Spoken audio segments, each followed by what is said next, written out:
కాంక్షించేటువంటి వ్యక్తి వైఎస్ఆర్సీపీ పార్టీలో ఉన్నప్పుడే ఈ రాష్ట్రంలో ఒక తుగ్లక్ ముఖ్యమంత్రిగా ఉండి ఈ రాష్ట్రానికి గుండెకాయ లాంటి రాజధానిని విచ్ఛిన్నం చేసే ప్రయత్నం చేస్తే మొదటిగా స్పందించి ఈ రాష్ట్ర ప్రాణాలు కాపాడాలి అంటే రాజధాని నిలబెట్టాలి అని గళమెత్తినటువంటి పార్లమెంటు సభ్యులు శ్రీ లావు శ్రీకృష్ణదేవరాయలు గారు. అదేవిధంగా స్థానంలో ఉన్న వ్యక్తి అబద్దాలతోటి కాలక్షేపం చేస్తూ ఉన్నాడు.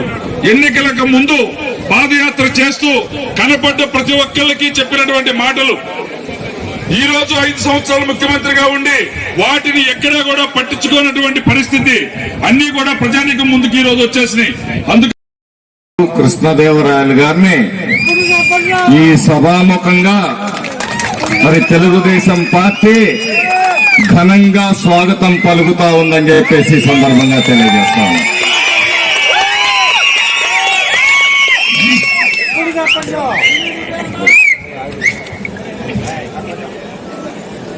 ఈరోజు రాష్ట్రం స్వాతంత్రం వచ్చిన ఈ 77 సంవత్సరాల్లో కూడా ఎప్పుడూ ఎదుర్కొనే ఒక విచిత్రమైన పరిస్థితి ఈ రాష్ట్రంలో నెలకొని ఉంది. కాంగ్రెస్ ముఖ్యమంత్రులు అయ్యారు, తెలుగుదేశం ముఖ్యమంత్రులు పనిచేశారు. ఏనాడైనా ఈ ప్రజలు ఈ అరాచకాన్ని, ఈ అవినీతిని, ఈ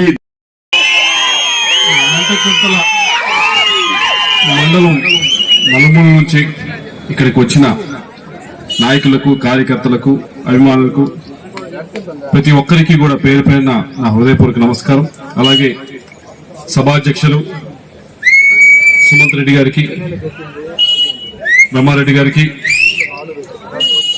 శ్రీనివాస్ రెడ్డి గారికి, దారు నాయక్ గారికి, శివారెడ్డి గారికి, అభిరెడ్డి గారికి, సుమంత్ గారికి, ప్రభు గారికి, శ్రీనివాస్ రెడ్డి గారికి, వేదిక పైన ఉన్న మట్టయ్య గారికి, రామరెడ్డి గారికి, ఇతర ఎక్స్ జెడ్పీటీసీలకు, ఎక్స్ సర్పంచ్లకు, ఎంపీటీసీలకు, ఇతర ముఖ్య నాయకులందరికీ కూడా పేరు పేరున నా హృదయపూర్వక నమస్కారం.